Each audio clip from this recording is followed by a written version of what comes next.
Welcome back, everyone, to another episode of Talking Smack, where we talk superheroes, movies, animation, and comics. Lewis is waving, even though this is not a visual medium. There's a webcam video thing, and I'm waving, damn it. That's only for us. So you're like 10 minutes wait on that wave. 10 minutes late on that wave. I can't hear myself. I'm wearing my cans, so I'm a little muted to myself. So I apologize if I'm a little louder. Still doesn't make sense if you could hear yourself or not, though.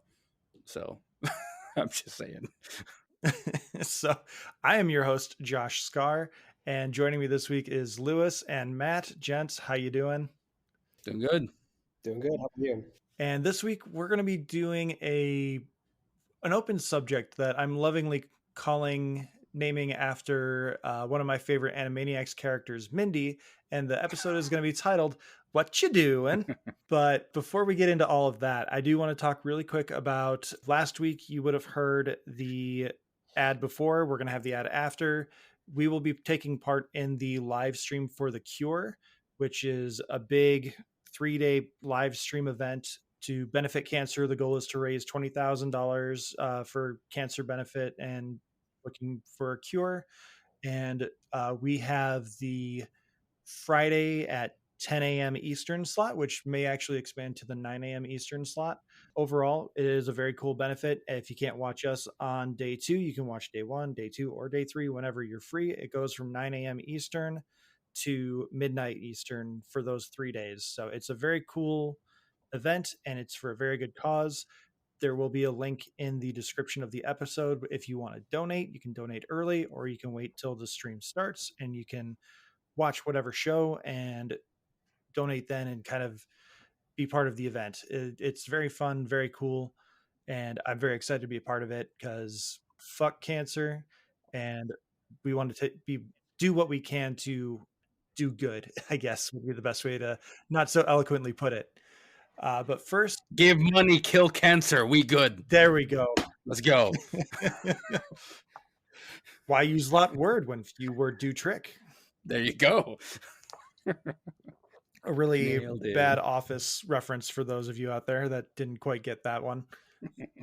But first, we have an ad from Dan and Lou at the Casting Views podcast from our Brain Trust. We will be right back with words from them, and then we'll be back from that because I am on point today. You're tired. I am very tired. I can see it in your eyes through this fucking webcam. Holy shit. I'm Dan. I'm Lou, and together we are Casting Views. An uncle and nephew chatting on random topics, some heavy, some fun, but we aim to amuse. Don't miss out, don't delay. Subscribe to Casting Views today. You can find us on Apple Podcasts, Spotify, Anchor, and Good Pods. And welcome back. I am so tired, but this is going to be fun. I like this subject matter that we are going to be talking because it's basically just going to be us shooting shit with each other and making fun of each other for watching something or reading something, playing something. I don't know. Making fun. I didn't know this was a roast. All my stuff is bulletproof, man. If you make fun of me, it just shows your bad taste, not mine. So fair enough. It's okay to be wrong sometimes, man. It's all right. Don't worry about it. I should have stolen a page from the No on 15 podcast and had a wheel to pick who's going to go first. But Lewis, I think you have the least amount of shows in, so we'll let you go first. I don't like this. Too late. You've already been chosen. The tribe has spoken. Damn it. What's entertaining you these days, Lewis? The fact that I work all day and keep a roof over my head and my children is alive. So my child. I have one, singular. You got cats. Great start. No, man. I mean, right now, God, a little bit of Halo, Final Fantasy, Strangers in Paradise with the wife. It's a stupid, fun game if you want to turn your brain off. Final Fantasy Strangers in Paradise? Or yes. I have not heard of this. Can you please divulge? So it's essentially kind of like a side story to the original Final Fantasy. So they're kind of building up a story to what happened in Final Fantasy like 1. And it's a hack and slash. It's a hack and slash. Can be multiplayer, up to 3 players playing at once. So we got it on the PS. Bought it digitally, and I'm playing on the PS4. She's playing on the PS5. And it's a really fun game. If you guys have been looking at it at all online, the main character, Jack, is an outright everyman character. He's like the best way I can put it is he's the player. Cutscene star. His goal is just to like he wants to find Chaos. He wants to kill him. Chaos is like the big bad of the universe. You know, he wants to kill him. No ifs, ands, or buts. Cutscene start, and you get the usual like, oh, you know, I'm looking for this, and I'm doing this because of reasons of religion and spirits told me. And then Jack would just cut in and say like, I don't fucking hear a word. Where is Chaos? I gotta kick his ass. And it's so endearingly bad, but endearing nonetheless. There's another one too where like someone's just going on and on and on with a what's the phrasing, the evil monologue situation, and he's just standing there hearing it. She stops. Bullshit. Grabs his cell phone, turns on music, puts his earbuds on, turns around and walks away, and the cutscene ends, and you just go back to kicking ass. He's like, this is bullshit. I hate it. I'm like, I love this. He's me. Holy shit. Sounds like the Deadpool game. The word you were looking for is monologuing, by the way. Did I say evil monologue? You said evil monologue, but The Incredibles coined the term monologue. Monologuing. Yeah. You're right. But it's that, and then yeah, we just saw the Sonic 2 movie. So, all right. Tell us about that movie. It's a movie with a blue hedgehog, a red echidna, and an orange fox and some humans. Watch it. Is there It's something great. special about said orange fox? Is there an Olive Garden ad again? Did you see it already? I saw the first one. I haven't seen the second one. Okay. Yes to the Olive Garden question. Are you serious? From the get-go? Is that where they're having that rehearsal dinner? Because in the trailers, there's a wedding going on with the evil aunt from the first movie. So is that like the rehearsal dinner? Less evil and more misguided. But yeah, no, the Colonel does make a return with the Olive Garden joke. So yes, your answer is yes. Spoilers, I guess. But no, the movie was really, really good. It had no business being as good as it was. He just Alva plays an amazing fucking Knuckles. So watch it, if anything, for him. How does it compare to the first one? Compared to the first movie? Yeah. I'd say I like it better. The first one did a good job. You know, you have to do the origin thing, so I kind of slowed it and made it weird. But it's much more focused to the characters as opposed to Sonic and the human world and this Green Hill. So let's make references. Now it's just a little more streamlined, and it works pacing wise. Pacing gets janky kind of in the middle to your wedding, the wedding scene situation. It gets really janky. You're kind of sitting there going, why are we here? Let's keep it going. It goes on a little too long, but for the story beats, it makes sense, unfortunately. But that's my only complaint, really. Jim Carrey went a little more nutsoid. He did an amazing. The other human characters are just there. I know some critics are saying not enough human characters. Movie's called Sonic the Hedgehog. Okay. But no, the pacing was on point. A lot of fan service in the best way possible, as in like making the right references. I don't want to get too heavy spoilery, man, but like, don't spoil it, because I think we may come back to it as an okay episode once I can see it. Okay, cool. But it tries to make some good game connections while being its own thing. The Sonic Twitter handle, I don't know, weeks ago mentioned something about like we want to build a Sonic verse. Well, they've already announced there's going to be a Knuckles spin-off series on Paramount Plus, like a 6-episode series, where he's gonna, what is it, Rogue or Rouge? Rouge the Bat. Rouge the Bat. So, Bat Face the Rouge. I will only watch that show if they put in that little ant from the Archie comics that was his best buddy. No. No, we don't talk Ken Penders and Archie here. No, please, God, no. The entire city of echidnas. What do you know about the Archie comics? I could go on about those comics, man.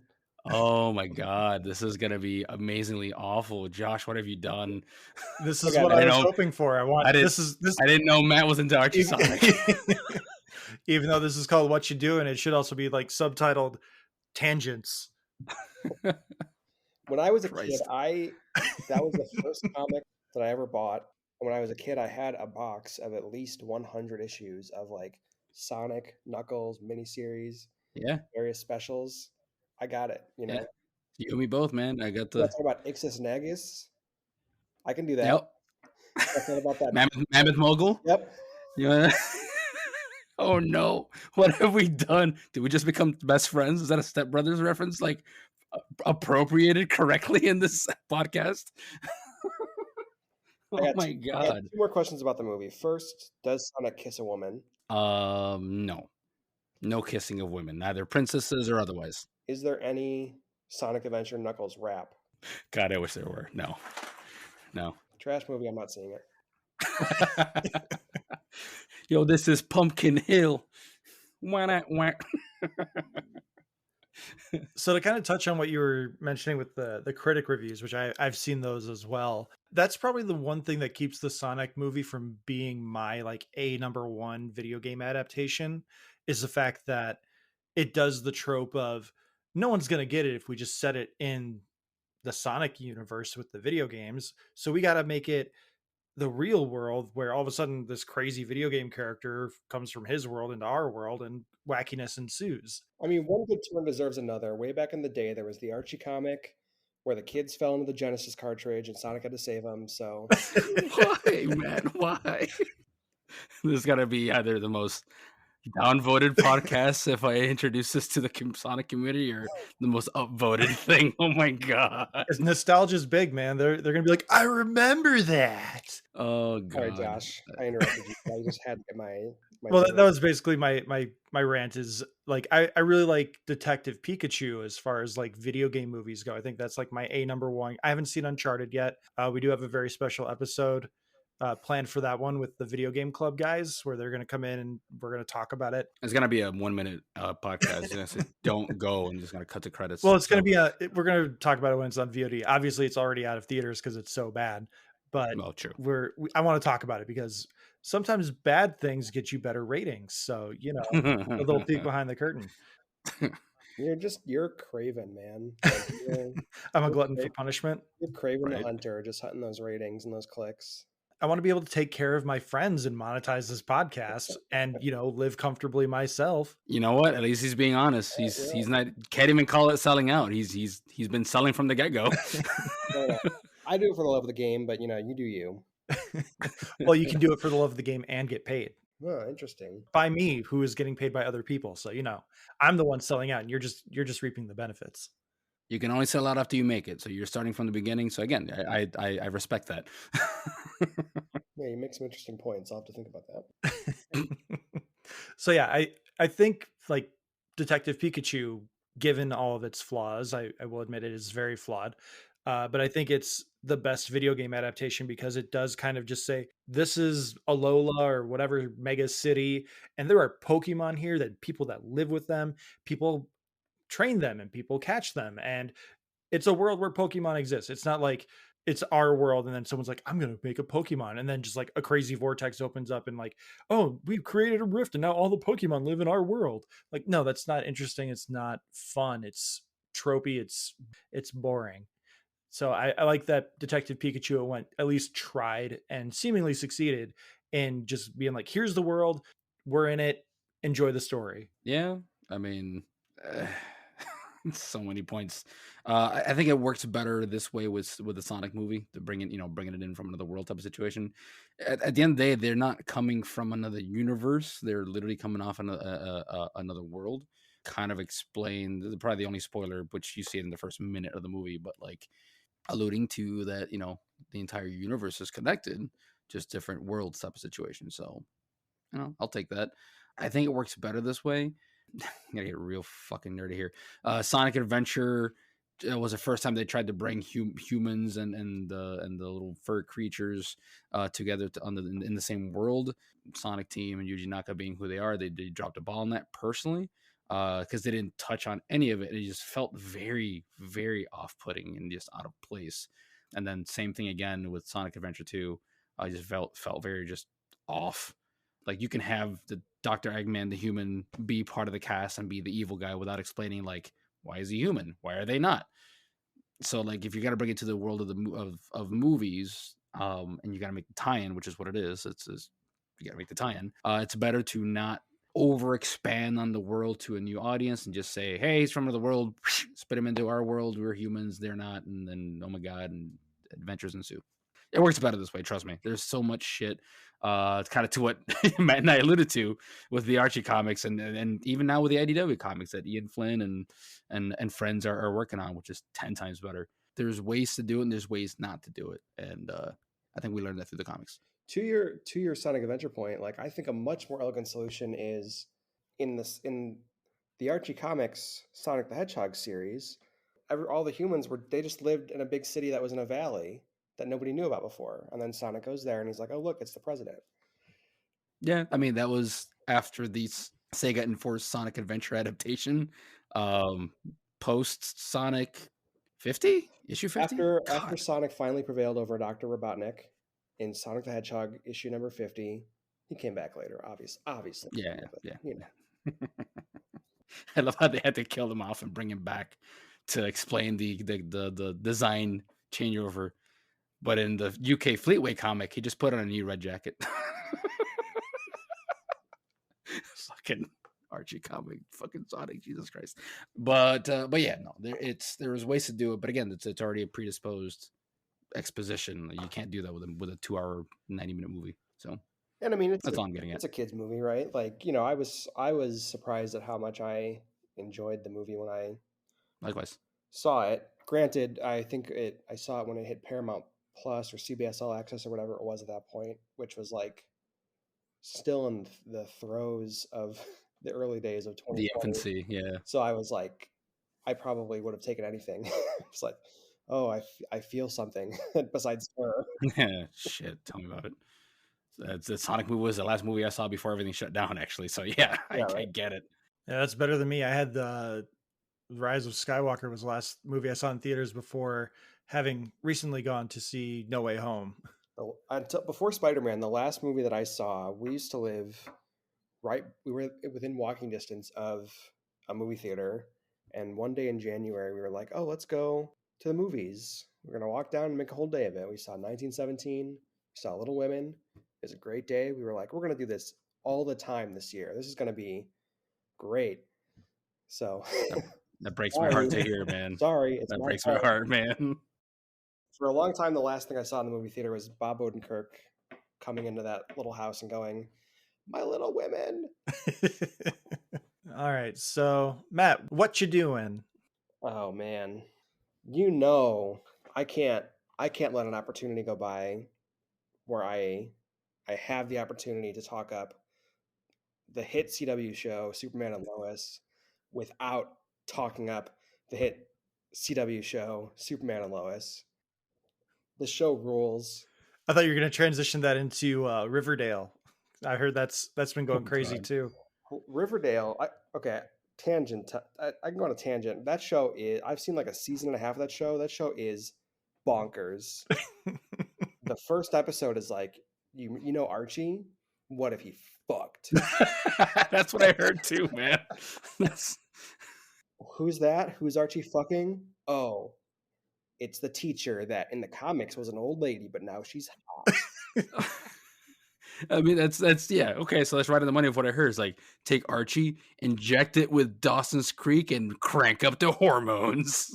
And it starts there, and then like it in the second season, it's like, oh, there's a serial killer who hates sin, and Archie and the football team are going to start a shirtless vigilante group to take him down. What the fuck? That show goes hard.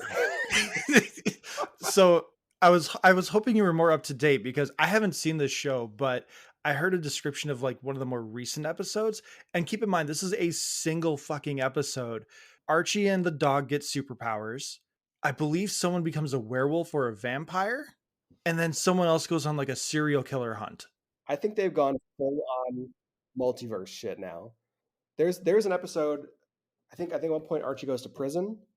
At one point there's a GIF or a video where Betty's mom tells Betty that she inherited the serial killer gene.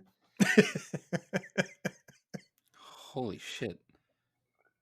What? Anyway, Superman and Lois is a good TV show. It is. I haven't seen any of season 2, but I did binge through season 1 not that long ago, and it is fantastic. Tyre Hoechlin, I don't know exactly how you pronounce his last name. Helchin. I don't one of those 3 variations probably, but he is the best Superman we've had since He's the best live action Superman, I think. At least in terms yeah. of in terms of the actual content that he is working with. It's like a show that gets what's interesting about Superman, gets why he's like can be an interesting character, and is not like is not super invested in, you know, like in movies like Man of Steel. All those movies are like, we got to darken this guy up a bit, Right. and the show is like, no, there's like interesting drama to be had, just where he's like a good dude with a family who is going through family shit while also doing Superman stuff, you Right. know? It's just like, and you know, season 2 rules, like if you can stand commercials and watching it week to week, I think the entire thing is on CW's free app. It's just got ads in it. It's just chef's kiss. It's great. I to be frank, I didn't know CW was still a thing. I thought you were just pulling something from like 2012 that we're talking about here all of a sudden. But is this kind of if I could ask a question, is this like a young Clark Kent? Like, No, it's like so this show is a spin-off from, it technically spins off from Supergirl, okay, which was not a very good show, IMO, I've heard. IMHO. I've heard. But you know, it's loosely connected to that quote unquote Arrowverse, where it's like all these different shows on the CW are like technically sharing a quote unquote cinematic universe. Right. So it was the Arrow. It was Arrow, Flash, Batman, the Gotham. Gotham, no. No, okay. Batwoman is more recent. That is connected to it. Okay. Supergirl, Legends of Tomorrow. So like he first shows up in Supergirl a few seasons ago. And the idea is that like he's been active for a long time. So he's like, him and Lois are married. They have 2 teen sons, which is like a thing where when I first heard about the show, because like the sons are not in like any previous appearances, but when they're promoting the show and it's like, oh, it's about Superman and Lois on the farm and they've got 2 teen sons, I was like, that sounds atrocious. then you watch it and you're like, oh, this is fucking good. It's true. All right. It's just like a great. Sorry, I'm trying to find the words. One of the things that is interesting and also sometimes like a big drawback of those other shows is like by the 3rd season, every single character is like a superhero, right? So like it becomes fully invested for the most part in like it's all superhero shit, which is fine, but sometimes you miss like having like the personal drama that's not about, right, oh, we have to go stop the supervillain. right. And like, you know, Superman and Lois is like a family drama mostly, where one of the kids has superpowers, so there's like superhuman stuff that's happening with them, but it's like, you know, is he gonna be able to be on the football team? Does the other son who doesn't have powers, like, should he take super steroids to like compete, things like that, where it's like it's just like an interesting show that also happens to be doing a bunch of cool Superman shit too. So it's kind of like Invincible, nice and sweet family show, right? Yeah. Bringing up the kid with powers out of nowhere, he's blossoming. I watched the first episode of Invincible and I stopped like 10 minutes before the end. Yeah, 10 minutes before the end. So just based on that, I think that's a perfect comparison. And same thing, man. I know what that means. And that was by accident. Then I hit play again, and Yeah. I've watched through season 1 of Invincible twice. The second time I watched it with my wife, and as the final 10 minutes are unfolding, she just looks over at me and she's like, why is he doing this? Is he being mind controlled? He's being mind controlled. What is happening? Why is this happening? I'm just sitting there like watching the TV, smiling. Yeah. I'm just, you need to watch it. And she's like, no, I'm not watching the rest of this. This is ridiculous. You tell me what's happening now. I'm like, okay, fine. Oh, boo. She had no interest in continuing, but she needed to know like what the hell was happening. Oh, that's funny. No, it's almost kind of the same thing, except that first episode won me hook, line, and sinker after that end. Like literally what you described, Matt. Like I paused it just because it was ending up. I'm gonna pause, do something real quick, come back, finish it up, and then that scene hit, and I was like, oh, and I ran and found my wife. I'm like, Invincible. Oh my god, you gotta watch it. Like what? It's I can't explain it. Just come on. And we sat down, rewound it, watched the whole thing. And she's like, "Oh, this is nice. Yeah, it is, isn't it? Isn't it?" And then it hit, and I was like, You can't see me. I'm bouncing like an idiot, but I'm just bouncing in my seat, just looking over her reaction. She's like, just big old drop face of her, or just mouth agape.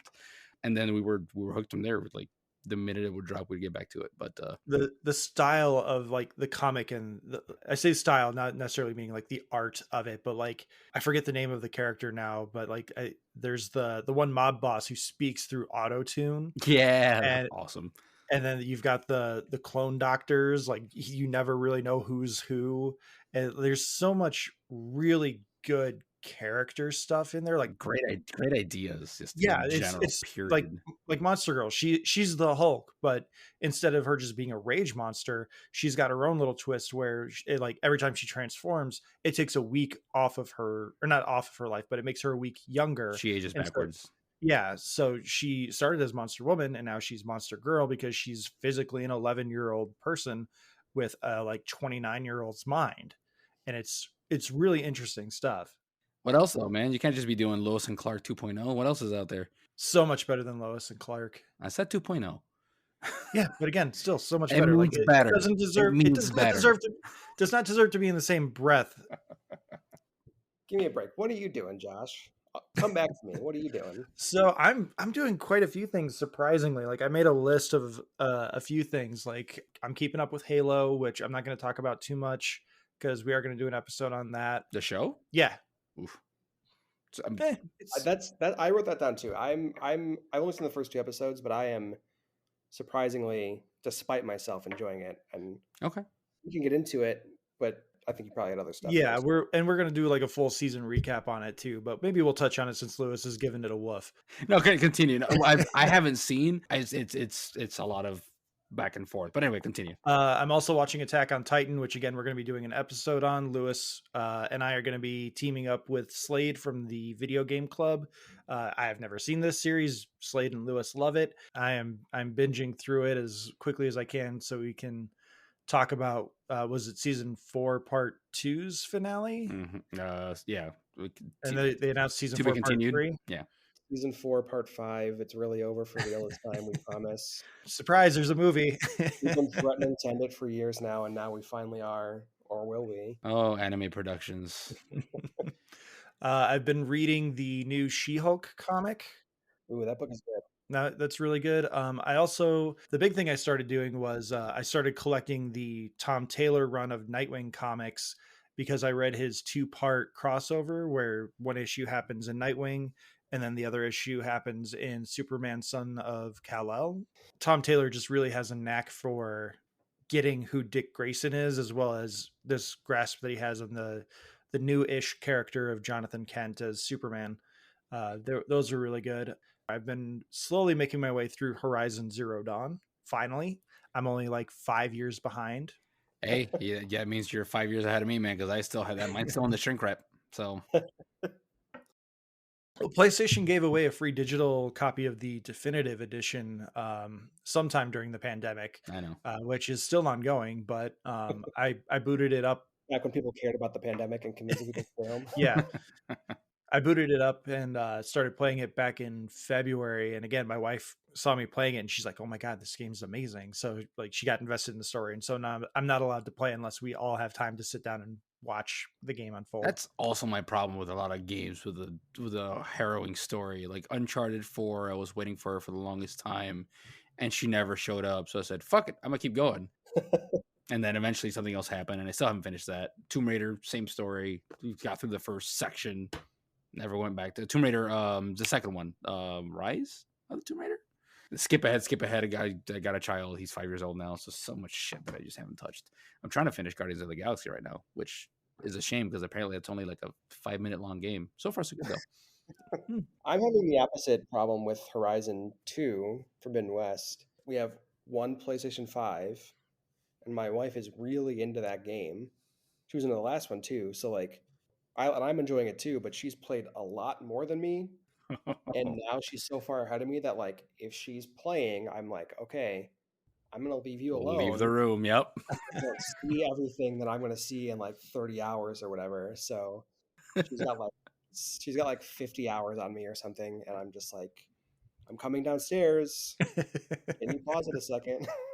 Can I interject with another tangent now that you mentioned that? Because I just brought memories back. Portal 2, you've all played it? Yeah. Oh, Portal yeah. 2? Okay, cool. So it's like a 10-year-old game now. Is it 10 years old? Holy shit. It's over a 10-year-old game now. Bought it. PC, wife binged it. Like, she beat it in one night. She didn't sleep. I wake up the next morning to get ready to go to work. I'm like, oh my gosh, she's still we had an office at the time. That's where we had our gaming PCs and shit. Oh my gosh, she's still in there. I turned the knob, push the door open, and I start hearing, no, no. She turns around and tries to block the monitor. No, get out of here. I'm like, ugh, and I close the door. Turns out she was already like on the moon. She caught her right at the end. She's like, oh my God, how much is the whole fucking game for you? I was like, I just wanted to say good morning. So yeah, I totally get that, man.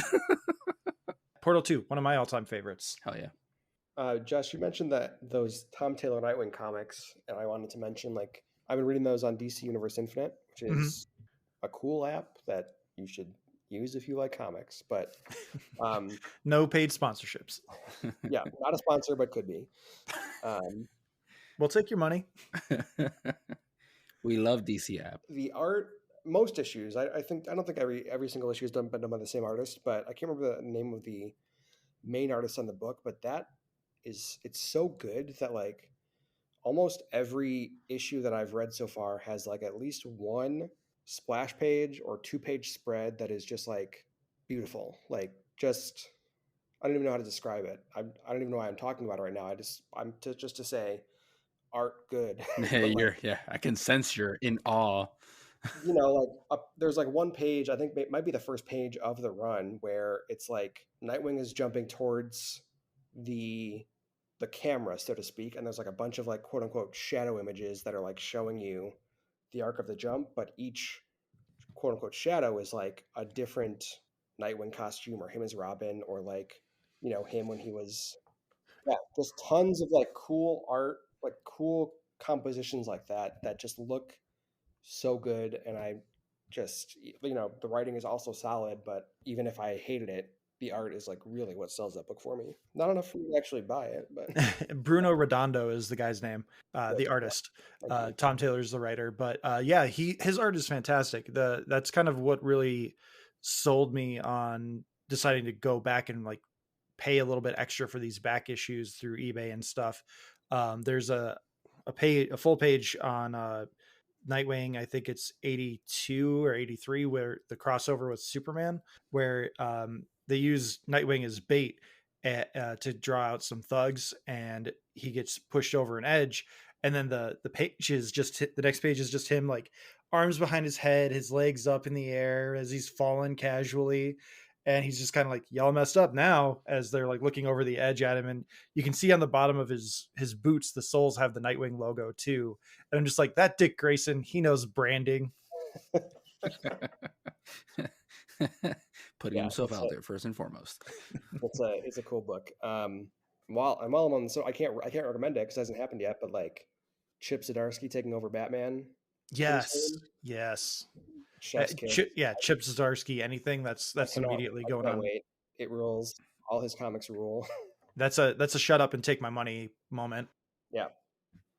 Anyway, what else have you got, Josh? Anything? The only other thing I'm really doing is I have been watching Young Justice Phantoms since that came back. Has that gotten any good? I watched the first episode and I hated it. It's very slow. Like, I enjoy being back with these characters that were gone for so long. Season 3 I did not enjoy at all, really. It was slow and I didn't care about any of the new characters. They took focus away from the team to build these new outsiders and whoever else, and like I just did not care for it.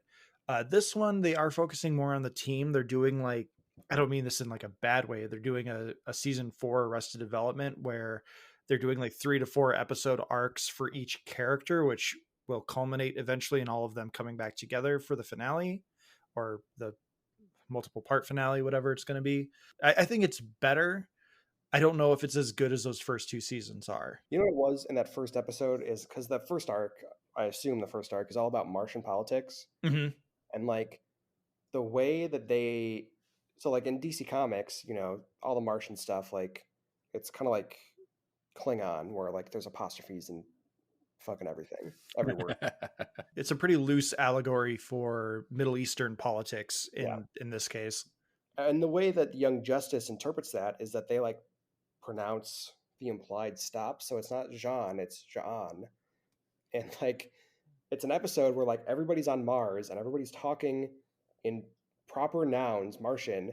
So it's just people constantly talking like this. Oh And my I was like, god. I can't do this. Yeah, there's one character, Miss Martian's brother, has taken on the name of like a mythical Martian beast, and it's like Ma'ala Fa'ak. Yeah. So I watched it and I was like, aside from the fact that I don't care about Martian politics, I was also like, guys, you are killing me with this pronunciation. Sorry, Martian. That's impressive though for the voice actors if they stuck around and were nailing that. I wonder how many takes each of those took. Yeah, because like they even refer to Mars as Mars. Yeah, it's not Mars. It's M''ARZZ. Mars. Wow. Well, would you recommend catching up on it? Because like I watched it and I was like, I don't know, maybe this show just isn't for me anymore. I mean, I'm the guy that hate watches DC's Titans because I want it to be good and it just isn't. So, I mean, again, I'm not hating this season as much as I didn't enjoy last season. I think there is some really good representation stuff that's happening. If you go further into that first arc with Miss Martian and Superboy, there's very transparent transgender allegories going on. So like there's some good stuff that they're using the platform to represent, and very very transparent again. Like they're not trying to hide it. They're just That's like, good. yeah, this is a gender identity issue that we're talking about through the guise of Martians. Yeah, especially when you have characters that can just like become whatever. But like, that's a very easy, who one could question the wisdom of doing that kind of thing in a superhero thing, but that it seems like it would fit very easily. Yeah, they're in one of the four most recent episodes. I think it's the end of the second newest episode. It's one of the newer characters from last season, Violet, who I can't remember her superhero name. She is sitting down at a table with one of her friends from the previous season as well, and they're talking about like what she identifies as, because she has a human body, but her brain is a mother box that was like transposed into a dead human. So she's like, I have the memories of the person who used to inhabit this body, but I'm not them. I am just me. So I think my pronouns should be they, them. And it's a really That's cool kind of impressive. thing. Yeah. And like they even end it with like, oh, it's very nice to meet you. And like using the pronouns and everything. Good for them. Good for them. That's impressive. It's just tackling that head on. I like They're that. using the platform really well for those kind of things. But again, are they telling an interesting overarching story that like Matt will enjoy? I don't know. But there is some good stuff to really take out of it. I was also not wild about the last season. So who knows? Maybe someday I'll catch up on it. But yeah, maybe once the full season's out, then I would say like give it a shot, try and binge through it. The first episode really like left me really cold, and I was like, I should catch up. And now it's one of those things like, I should watch the other two episodes. And now it's, they've done 3 a week for as long as they have, so it's like I've got more to catch up on than I would like. Maybe like Josh, it'll go from hate watching to enjoyment. So I mean, just give it a shot, see what happens. I mean, I watched a few episodes of Titans also in the dark days of the early pandemic, and I didn't hate them. So who knows? Like that's the problem I have with Titans, is there is like stuff there that it can be good, but it just tends to lean too far into grim dark or edgelord stuff where I'm like, god damn it, like you can't have Starfire incinerate someone and then the very next scene be bitching at Jason about how we're not killers. Like she literally just turned someone to ash. Yeah, typical DC live action stuff. Just at least movie wise. I mean, I'm not surprised to hear about Titans. You know who's never killed anyone? Tyler Hoechling's Clark Kent. Very nice segue. I'm gonna Matt. give you a Yeah. Oh my god, no, it's not a segue. That's called a callback. That's true. Sorry, callback. Oh, that's amazing. Well done, sir. Well done. That's pretty much all I'm doing, or I guess I can't do a what you doing, but anything else that you guys are doing? Well, I mean, Matt, I know I've been doing a lot of talking here because I'm not the comic book guy. I'm just sitting here with video games and anime. So, I'm pretty sure you and Matt went off for about 5 minutes about Archie Sonic comics. well, that's what I'm saying though. Like I had like 3 tangents under my name, and so far I could do more. Well, yeah, all you've done is all you've done is Superman. Years by. What the hell else have you jumped on besides Titans? You mentioned Halo, and I know you want to not get too deep into it, but since I did write that down as something that like I've been, just like I said, despite myself enjoying. Yeah, we can give like our early impressions on it. It's only 3 episodes in. Actually, to what you just said, like this, there's a cat. Despite despite everything going on, you say you're finding yourself enjoying it. Like why that comment? So it's Halo TV show on Paramount Plus. I've seen the first 2 episodes, and like the thing that strikes me the most, you guys know what Halo is. We have all worked at GameStop while Halo was at its heyday. Halo, his thing goes overhead. Ha ha ha! I made it funny. Okay, I had to get that out. But if you don't know, it's about these big, beefy super soldiers called Spartans that fight aliens to save the galaxy, right? And that's like, if you play the games, that's like what the games are about. One of the things that is like in the backstory of Halo that the games will never touch on, that I think most of the novels don't really touch on, is that like these cool badass super soldiers are like kidnapped from birth to be experimented on their entire lives, and then like their families are given like a defective clone of the kid so that they then think their kid just died because it's programmed to like die. So like the government is kidnapping kids and like doing this super soldier thing. I don't like it. Send it back. Also, in the Halo like canon, before the Covenant shows up. Sorry, Matt. I just really wanted to quickly say I was laughing at Lewis's face. His jaw literally dropped hearing this.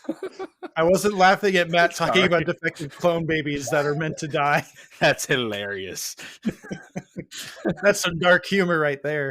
Genociding early generations. Yeah. Another thing about the backstory that, again, most of the material doesn't really get into, it's just like background flavor stuff, is that the Spartans existed before the Covenant shows up, the big bad aliens. They existed to like stomp rebellions. Like if a colony gets too uppity, here come the Spartans to shut them down. Like they were basically the cops, or like an occupying army or whatever. So like there's some really like fucked up stuff in the background of Halo that Halo is like, we don't care about this. We are just gonna like shoot the blue guy. Yeah, you are Master Chief. We found Halo. Shoot the aliens, right? Yeah, but the show, at least in the first 2 episodes, who knows where it's going to go, seems like really interested in those questions and like recognizing how fucked up it is. So like I am, I don't know if it's good, but I'm like at least intrigued enough that it's like, oh, okay, you like recognize some of the inherent like stuff that is like pretty weird and creepy and messed up about this backstory, and you're like interested in at least acknowledging it. That's not all the show is. There's like action stuff, and they're like trying to make, it's not like, it's sort of like a quote alt take on the Halo games. So like it's they're trying to make Master Chief a character. He like spends most of his time not wearing his helmet, which I know for some Halo fans is like verboten, but whatever, who gives a shit. I don't know if it's good. I know that I'm at least interested in what it's doing, and I'm like entertained so far. So you like the fact that they're pretty much kicking the door open to be able to talk more about the actual universe. Yeah. Dare we call it expanded universe? Let's not go into that territory. But yeah, no, I can take that. The question is, do you think they're doing a good job so far? So in terms of like the production, some of the CGI is iffy, but the action scenes that they've done are okay. The character stuff they've done is okay. Like it's, the first episode, spoilers, I guess, ends with like Master Chief going rogue, where like he's got this kid that he like picks up off a mission, and then she's like the daughter of one of the rebels, right? And then Master Chief gets in his helmet like, "Hey, your orders are to execute this girl," and he's like, "I'm not going to do that." Right, right, I'm gonna, so then there's a whole scene where he's like in the Pelican, their like airship, and he's like surrounded by soldiers, and he's like, "I gotta get out of here." right. I mean, technically not the first time he's gone rogue. I mean, he went rogue in Yeah, what, 3, 4? who knows? There's some of those things are, It's like Mission Impossible. They just go rogue when the story needs them to. but it's it's an interesting take on Halo from what I have seen. It's not like trying to tie into the games. It's very doing its own thing.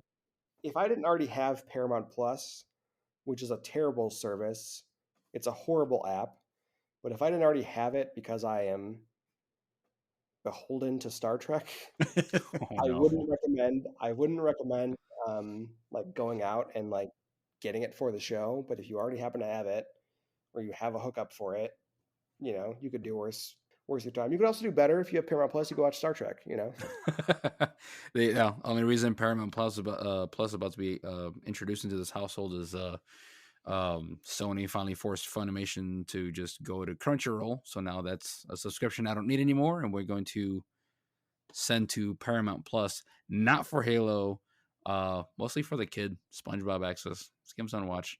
We don't have we've been cable cutters since 09, so yeah, there is some pretty good stuff. Like they've got a huge like Comedy Central library, a huge like Nickelodeon library, but the app is so horrible to use. It's like the OS is really bad, and then like yeah, even using it on something as good as like a Roku or something, the response time is shit. So just the awful UI. Oh my god, Kat, would you stop? She needs to play. Apparently, sorry. Something else I wrote down is a video game called Tunic. Oh yeah, I've heard of that. So the concept is like it's like an isometric kind of adventure game that is like very strongly evoking the original Legend of Zelda, both in like gameplay and aesthetic. Almost where, like, everything from what I've yeah, seen. that you play like a little orange fox who is wearing like a green tunic, who has a sword and a shield, and he's like you're going through levels in that sort of style. But it's kind of like Legend of Zelda meets like kind of a Souls-like, where the combat is very much like focused on reaction and like enemy patterns. They hit you hard. There's you're factoring in stamina to some degree. I'm glad you brought that up. I completely forgot about that game. If you die, you like have to go back to get your currency, and if you die on your way there, you lose that stuff. So it's very interesting. One of the most interesting things about it is like the way the game tutorializes you is like you find little pages scattered throughout the world of what essentially is the instruction booklet. So like you find a page and it's like telling you how to attack or how to dodge or like about an item, but it's presented to you as if it's like an SNES or NES or like Game Boy Color instruction booklet, where it's got like the little bespoke cute illustration showing like your little fox guy doing his like roll jump to like show you this is what you're doing. And it's like very cute to like pick it up and then look at it, because it's such, we're all men of a certain age.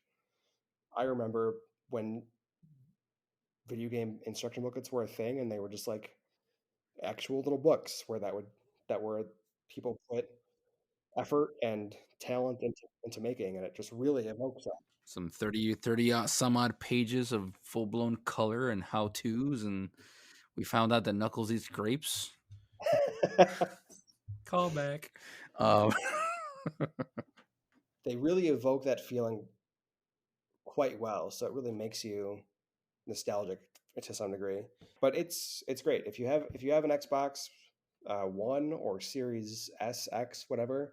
It's on Game Pass, so you can just give it a shot. Or PC. I don't know if it's on the PC Game Pass, but if you have time to play a video game, I know that's hard to find these days, but it's definitely worth checking out. So I think we'll wrap it up there, but I do have one quick question, because that did remind me. I went through like a quick. I haven't been paying attention to video games in a long time, pretty much since I left GameStop. Like I got burned by Dragon Age Inquisition, which apparently You're a lot of still people on that. Yeah, it hurt my soul Drop it, because I man. love those games. It came out no later than 2013. It was 2014 because I had been married at that point, and I remember going up the stairs to our apartment, and I popped it in, couldn't even get through the tutorial because I don't understand this game. You're right. It came out in November 2014. That was still a long time ago. Yes, it's been 8 years. So I went through like a back catalog of like, hey, what games have come out? What looks interesting to me? And one of the games that came up was Kena and the Bridge of Spirits. Would you guys recommend this game without spoiling anything? Because again, I want to know if this is a game that I should maybe return. That is one I remember seeing and being intrigued on. I mean, that's pretty much all I do now is just watch all these presentations of the stuff coming up, your little mini E3s or Nintendo Directs. I'm like, oh man, that looks great. Like Matt bringing up Tunic, just oh yeah, shit, I need to play that, and I'm gonna download it after this, and probably never play it. But it's like a new Steam library all over again. Good lord. But Kena looked like Ori meets yes. Fable to me. That's the best way I can explain how it appears. At least it looks interesting to me. So like, I'm down for that too. I didn't play that one, but it got decent reviews. I didn't hear much about it except that it did, reviews were positive. So good. Yeah. Okay. Shot. Yeah. Tunic's got like a 95% user rating. So yeah, I can't wait. It rules. Dang. There's another game that's a lot like it called Death's Door, which also rules, where you play as a little crow who's running around. Oh yeah. God damn it, I'm so behind. Also kind of a Zelda Souls-like combat. It's just chef's kiss, chef's kiss, chef's kiss. Also on Game Pass. Not sponsored by Game Pass. I will absolutely take Microsoft money though. Yes. So I think we will wrap it up there. That is a lot of what you doings, and I think they're all pretty great recommendations. Personally, I did not hear any single one thing that I was just kind of like, no, we're gonna rib you on that one. So there was no roasting going on today. So watch Superman and Lois, read Archie Sonic comics. Don't read Archie Sonic comics. Do yourself a favor. Those are some rosy tinted glasses, man. But do support IDW's new Sonic comic with helmed by Ian Flynn, who is an amazing person. And is the ant Archimedes in it? No. Anything that was even uttered by Ken Penders is non-existent. Thank goodness. No sale. We need to have a conversation. And I don't know if you're being sarcastic or fucking pushing buttons, but you need to be unbrainwashed. Oh shit! All right, I'm gonna go watch Riverdale because that shit's gonna get that shit's getting crazy apparently. So yeah. That's another show. I don't know if it's good, but you're gonna have a good time watching it. No, I got to finish Attack on Titan first, so yeah, man. Slade and Lewis can get off my back. I cannot wait to talk to you about that. I can't wait to know your feels, because holy lord, there are feels. That will be coming up soon. I don't know if we will have an episode next week with it being Easter. We usually record sometime between Thursday and Sunday, and usually Sunday is my editing day as well, but I might take Easter off, so we'll see. How dare you? Is it a holiday? I have to eat all my chocolates, man. Do a candy review on the different Cadbury eggs. Yeah, there you go. Oh, they're all gross. That's my review. Oh, come on. Gotta have some fun. Yeah, the fun is not eating those. You don't want a candy-induced coma? No, I'll keep my foot. I don't want to. I'll open the door for you guys. Do you want to share any of your social medias? I can edit out if you don't want to, so no big deal. You can follow me on Twitter. I'm at, I don't remember, Lou Ramrod. Lou Ramrod. There you go. That's the one. At Lou Ramrod. I don't Twitter very often, but if you want to come by, say hi, and follow my dumbness, you'll see why I'm so biased with Ian Flynn, because I'm friends with Ian Flynn. Like literally, I'm not like good friends, but from back in the day. And then get him on the podcast, man. Gray. Use those connections. Yeah, okay. Yeah, you can follow me at I'm on Twitter at mrliparata, MRLIPAROTA. Don't at me. I'm always right. On second thought, don't follow me. I don't need that in my life. You can follow me at Josh_Scar. I don't usually spell it because it's in the description, but it's SKAAR. I'll link their account since they're sharing it in this episode in the description, so you don't have to worry about spelling. You can follow the podcast at Talking Smack Pod, and you can email us at tsmackpod@gmail.com if you have any comments, concerns, reviews, whatever. You can send those to us. You can also subscribe to the show on Apple Podcasts, on Spotify, on Good Pods. You can leave reviews because reviews help us in a lot of ways. We can refine certain things. It also moves us up the rankings in certain places. We can get featured on places. I'm going to call out Good Pods because those bastards told me that they have like a 4-week rolling algorithm back in February. And we've been a top 5 performing show in the film review category and the TV and film category on their app. And we are not featured any fucking where.